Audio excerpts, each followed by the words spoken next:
1623년 3월 12일 도성 한양에 불이 났다. 불길을 본 광해군은 왕조를 뒤엎는 혁명이 일어났다면 종묘를 불태웠을 것이고, 단순히 나를 왕위에서 내쫓기 위한 반정이라면 종묘는 무사할 것이라 말했다.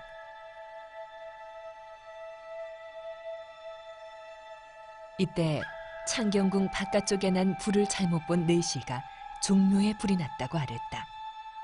그 말을 들은 광해군은 왕조가 망한 것을 탄식하며 북문으로 도망쳤다.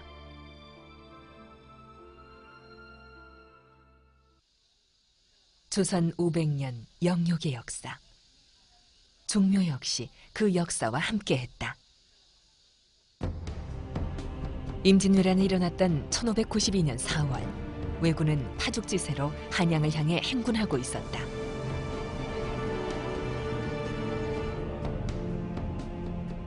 궁궐과 백성을 버리고 피난 가야 하는 절체절명의 순간, 그럼에도 불구하고 왕조가 목숨을 걸고 지킨 것은 종묘에 모셔졌던 선대왕들의 신주였다.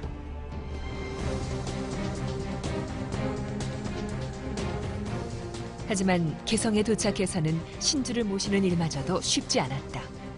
왜군이 목전까지 당도한 상황. 한 분 한 분의 신주를 모두 모시기에는 50여 필의 말로도 부족했다. 결국 왕가는 개성 목정천 주변 땅에 신주를 묻고 평양으로 출발한다.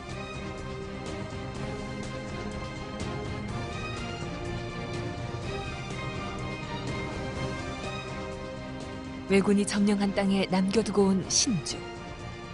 선조에게는 나라의 훈을 두고 온 듯 느껴졌을 것이다. 결국 선조는 신하를 다시 개성으로 보내 신주를 찾아오게 한다.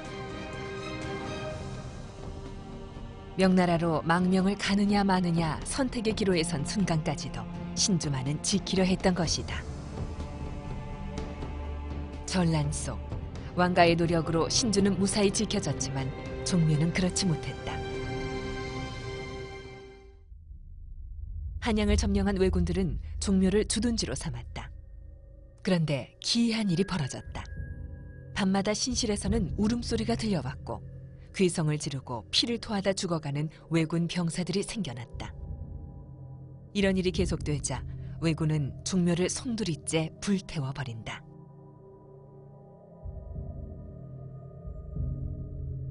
임진왜란이 끝나고 돌아온 한양. 선조는 잿더미가 된 종묘 앞에서 통곡했다. 전란 후 왕조가 가장 먼저 착수한 사업은 종묘의 복원이었다.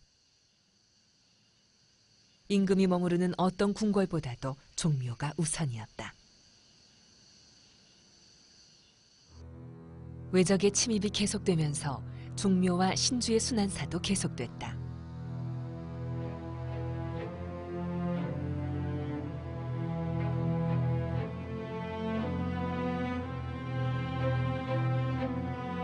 병자년, 노도처럼 밀려오는 청나라 군사를 피해 신주는 한양에서 강화도로 옮겨졌으나 강화도마저 점령당하자 인조는 신주를 강화 땅에 숨긴다.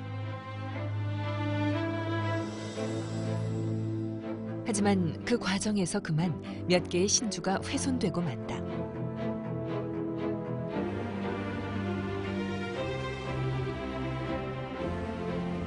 인순왕후와 문정왕후의 신주는 깨어졌고 잃어버린 신주도 있었다. 모셔올 때의 순환은 더했다. 당시 책임자였던 윤방은 청군의 수색을 피하기 위해 걸레 속에 신주를 숨겼는데 이 죄로 귀양까지 가게 된다. 어떤 이유가 있더라도 신주를 잘못 모신 것은 대역죄일 수밖에 없었던 것이다.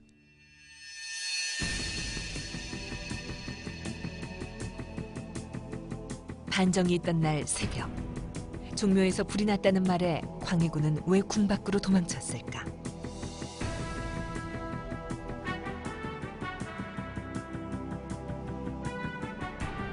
임진왜란 후 소실됐던 종묘의 재건이 이루어진 것은 광해군이 즉위한 해였다. 광해군은 종묘를 다시 세우면서 조선 왕조의 적통을 잇고 국가의 기틀을 바로 세웠다.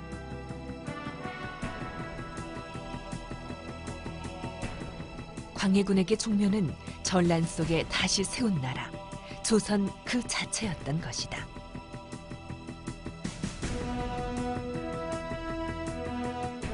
종묘와 종묘에 모셔진 신주는 때론 왕실을 넘어서 국가 전체를 상징해왔다. 한양이 조선의 수도로 정해진 뒤 종묘가 가장 먼저 들어선 것도 그런 까닭이었다. 태조는 한양의 왕의 거주 공간이자 통치 공간인 경복궁보다도 종묘를 먼저 세웠다. 종묘는 선대 왕들의 혼을 모신 공간이었으며 그들의 업적을 기리는 장소였기 때문이다. 조선을 개국하고 이끌어온 강력한 힘, 그것이 바로 종묘였다.